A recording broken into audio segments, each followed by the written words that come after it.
Selamat pagi teman-teman MDKA, saya Dia, perwakilan dari kelompok 2 bersama anggota kelompok saya, yakni Ana Agung istri Si Anjaswari, Putu Astana Jaya Putra, dan Iwayan Yoga Astra. Kami akan mempresentasikan materi tentang manajemen produk. Di dalam manajemen produk ada 4 highlight yang akan kami sampaikan di dalam presentasi ini. Yang pertama ada tentang produk, yang kedua tentang timing memasuki pasar, yang ketiga tentang siklus hidup produk, dan yang terakhir tentang pemasaran produk dalam lingkungan virtual. Di kesempatan kali ini saya akan menjelaskan tentang manajemen produk dan produk itu sendiri. Apa itu manajemen produk? Manajemen produk adalah suatu kegiatan yang dilakukan individu atau sekelompok orang, baik swasta maupun bukan, yang menghasilkan produk yang dapat ditawarkan kepada konsumen, baik yang bisa diraba ataupun tidak, yang sesuai dengan tujuan organisasi, yakni efektif dan efisien. Di dalam manajemen produk, kita penting untuk mengetahui konsep dari produk. Kenapa begitu? Karena dinamika lingkungan bisnis berdampak pada perubahan selera dan preferensi pelanggan. Perubahan ini menuntut inovasi dan kreativitas bagi perusahaan agar dapat menyempurnakan produk yang sudah ada dan mengembangkan produk baru dalam rangka mempertahankan kelangsungan hidup dan profitabilitas perusahaan. Di dalam manajemen produk ada 6 macam tipe produk baru. Yang pertama adalah produk baru bagi dunia, yaitu produk-produk yang menciptakan pasar yang sama sekali baru dan membentuk siklus hidup produk yang baru juga. Contohnya yakni handphone, mesin ATM, dan popok Pampers sewaktu pertama kali diperkenalkan kepada pasar. Yang kedua adalah lini produk baru, yaitu produk-produk yang baru bagi perusahaan namun diluncurkan bagi pasar yang sudah ada. Contohnya Wings, yang basic utamanya adalah sabun cuci, tapi akhirnya merambah bisnisnya menjadi Wings Food, yakni bisnis makanan. Yang ketiga ada perusahaan lini, yaitu produk baru yang memungkinkan perusahaan memperluas pasar yang ada dengan manfaat yang berbeda. Contohnya yakni Soclean. Dia mengeluarkan produk yakni Soclean deterjen, Soclean liquid, dan Soclean hygienis. Yang keempat ada penyempurnaan produk yang telah ada, yaitu produk-produk yang biasa dirancang untuk menggantikan penawaran produk yang sudah ada. Bentuk produk baru seperti ini banyak dijumpai dalam industri otomotif. Contohnya seperti Scoopy yang setiap mengeluarkan produk baru dia itu mengimprove produk dari produk sebelumnya. Yang kelima ada repositioning, yaitu pengembangan teknis yang memungkinkan suatu produk menawarkan aplikasi atau kebutuhan baru. Contohnya seperti Sempoa yang awalnya hanya digunakan untuk berhitung, tetapi Sempoa sekarang digunakan untuk kursus bisnis, pengembangan intelijensi, dan kemampuan berhitung anak-anak. Yang keenam ada pengurangan biaya atau cost reduction, yaitu versi dari produk yang ada yang dapat memberikan kinerja setara pada tingkat harga yang lebih murah. Contohnya adalah pada kemasan isi ulang, seperti Kispray yang awalnya mereka mengeluarkan produknya dengan bentuk botol, tetapi seiring berjalannya waktu mereka juga mengeluarkan produk isi ulang dengan harga yang lebih murah tetapi dengan manfaat yang sama. Sekian materi yang dapat saya sampaikan dari produk. Selanjutnya akan dilanjutkan dengan materi timing memasuki pasar oleh Yoga Astra. Baik, di sini saya akan melanjutkan presentasi tentang timing memasuki pasar antara pionir dan imitator. Pionir adalah perusahaan yang pertama kali mengembangkan suatu produk atau jasa. Menurut Kalyanaraam, Robinson, dan Urban pada tahun 1995, pionir adalah perusahaan yang pertama kali masuk ke suatu pasar baru. Nah, keunggulan yang dimiliki pionir salah satunya adalah response lex antar pionir yang pertama kali memasuki pasar dan perusahaan kedua yang memasuki pasar memberikan kesempatan monopolis temporer dan meraup pendapatan substansial. Dan dua, ada pionir berkesempatan untuk mencapai skala ekonomis sebelum latar entrance masuk.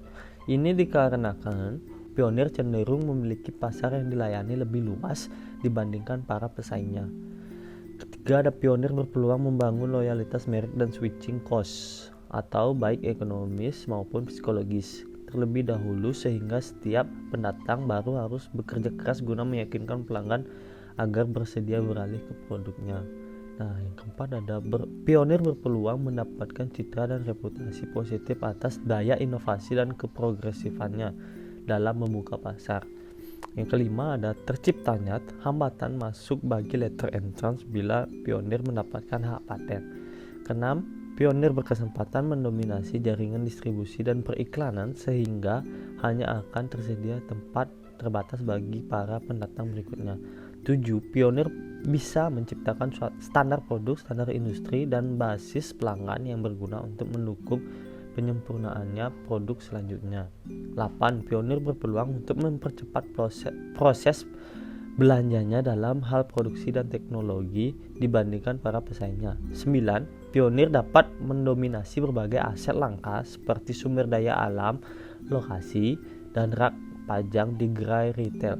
Implikasikannya pionir cenderung berhasil meraih pangsa pasar terbesar dalam industrinya. Nah, sedangkan imitator adalah perusahaan yang meniru atau mencontoh paling tidak seberapa aspek dari produk pionir. Secara garis besar, terdapat dua motivasi pokok yang mendorong sebuah perusahaan untuk menjadi imitator, yaitu sebagai berikut. 1. Keterdesakan atau keterpaksaan yang disebabkan oleh kelengahan perusahaan yang mengabaikan potensi produk baru yang diluncurkan oleh perusahaan lain-lain. Yang kedua ada pertimbangan strategis untuk melakukan wait and see. Baik, terima kasih atas waktu yang sudah diberikan. Saya akan melanjutkan presentasi dari Yoga Astra. Di sini saya akan menjelaskan tentang siklus hidup produk. Siklus hidup produk adalah suatu produk yang dibuat oleh produsen dan diperkenalkan kepada pasaran yang hingga pada akhirnya produk tersebut mulai hilang dari pasaran. Kemudian di sini ada 4 tahap terhadap siklus hidup produk yang perlu diketahui oleh produsen. Dalam tahap ini, perusahaan akan memproduksi barang mentah atau bahan baku dan barang setengah jadi diproduksi atau dikelola menjadi suatu produk yang baru untuk memenuhi permintaan pasar. Yang kedua adalah tahap pertumbuhan. Pada tahap pertumbuhan ini, di mana merupakan tahap siklus hidup produk yang menentukan suatu produk tersebut lebih berkembang atau tidak mengalami kemajuan. Jadi, jika pada tahap ini suatu produk mengalami perkembangan dan minat para konsumen yang semakin banyak, maka pada tahap ini laba usaha akan meningkat dan tentunya akan mendapatkan keuntungan. Tahap yang ketiga adalah tahap kedewasaan. Pada tahap kedewasaan ini, di mana produsen serta pihak yang terkait dapat merasakan bahwa penjualan yang dilakukan lebih meningkat jauh dari sebelumnya. Dan untuk kedepannya juga masih terlihat tetap. Yang harus diperhatikan dalam tahap ini adalah laba yang akan diperoleh tentunya akan mengalami penurunan. Kemudian yang keempat adalah tahap penurunan atau decline. Pada tahap ini, tentunya setiap siklus hidup produk akan mengalami penurunan yang agresivitas atau dapat disebut sebagai tahapan kuno dalam suatu produk. Maka, untuk itu perlu memiliki strategi baru yang tentu saja wajib dilakukan oleh produsen dalam mengembangkan produk baru yang diminati oleh masyarakat. Untuk presentasi selanjutnya akan dijelaskan oleh Astana. Baik, terima kasih atas waktunya. Jadi saya Astana akan melanjutkan presentasi dari kelompok kami. Kita beralih ke pemasaran produk dalam lingkungan virtual.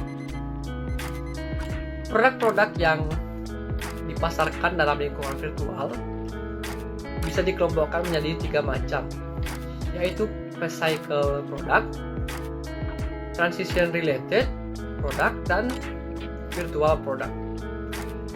Physical product artinya kemasan bertujuan untuk melindungi objek dari suatu getaran, guncangan, tekanan, dan sebagainya. Contoh produknya seperti mobil, sepatu, dan TV. Kemasannya digunakan untuk membungkus, melindungi, mengirim, mengeluarkan dan menyimpan, atau mengidentifikasi dan membedakan sebuah produk di pasar. Yang kedua ada transition related product, yaitu penyelesaian transaksinya mengharuskan pelanggan untuk datang ke lokasi fisik tertentu untuk membeli dan melihat produk terlebih dahulu, atau produknya dikirim ke konsumen di lokasi tertentu. Contohnya membayar DP dan membayar ke lokasi seperti Indomaret dan Alfamart dan lain sebagainya. Yang terakhir ada virtual product yang diperdagangkan lewat internet yang sangat beragam. Di antaranya komputer, mobil, rumah, pakaian, makanan, dan minuman, bunga, bingkisan. Yang paling sering adalah perangkat lunak komputer, musik, video, online game, asuransi jasa keuangan, peralatan olahraga, perlengkapan kantor, dan masih banyak lagi.